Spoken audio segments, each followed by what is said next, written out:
as I'm preparing a couple of videos all about why Boris Johnson was able to rise to power, it's very interesting to watch over old interviews where all of his faults are in plain view. And if Johnson had been anybody else, anybody on the left, the press would have opened those cracks wide to destroy them. Instead, they papered over them, and we ended up with one of the most incompetent prime ministers ever, excluding Liz Truss. Anyway, take a look at this interview from 10 years ago where Eddie Mair on the Andrew Marr show takes Boris to the cleaners. We can see all of Johnson's unattractive features fully evident: his lying, his laziness and corruption. Let me ask you about some of the things that came up in the documentary. Right. Well, I haven't seen it, so you know. But this happened in your life, so you know about this. The Times let you go after you made up a quote. Why did you make up a quote?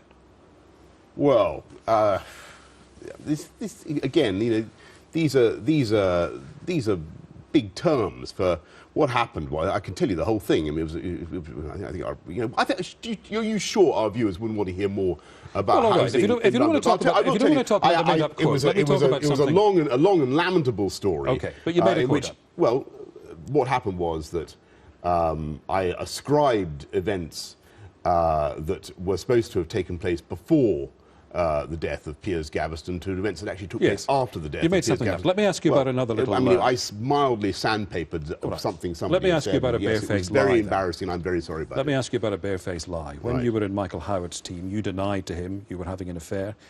It turned out you were, and he sacked you for that. Why did you lie to your party? Well, I mean, again, with great respect, on that, I never had any conversation with Michael Howard about that matter, and you know, I don't. You did lie to him. Well, you know, I don't propose to go into all that again. I don't blame you. No, well, why should I? I mean, I've been through, you know, that question a lot with the. Watch the documentary. Okay. Why don't we talk about something else? The programme also includes. Well, this is about your integrity.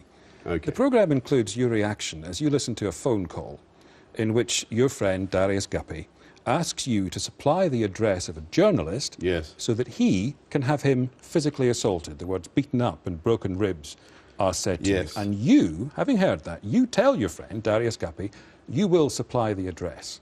What does that say about you, Boris Johnson? Well, aren't you, in fact, making up quotes, lying to your party leader, wanting to be part of someone being physically assaulted? You're a nasty piece of work, aren't you? Well, you know, Eddie, I think all three things I would dispute. Well, you don't factually dispute them. Well, I do, and I could, you know, if we had a long time, which we don't, I could explain that I think all three interpretations you're putting on those things aren't wholly fair. And certainly the final thing which you raise, which is the case of my old friend Darius. Yes, it was certainly true that he was in a bit of a state, and I did humour him in a long phone conversation, from which absolutely nothing eventuated. Click here for more Boris Johnson.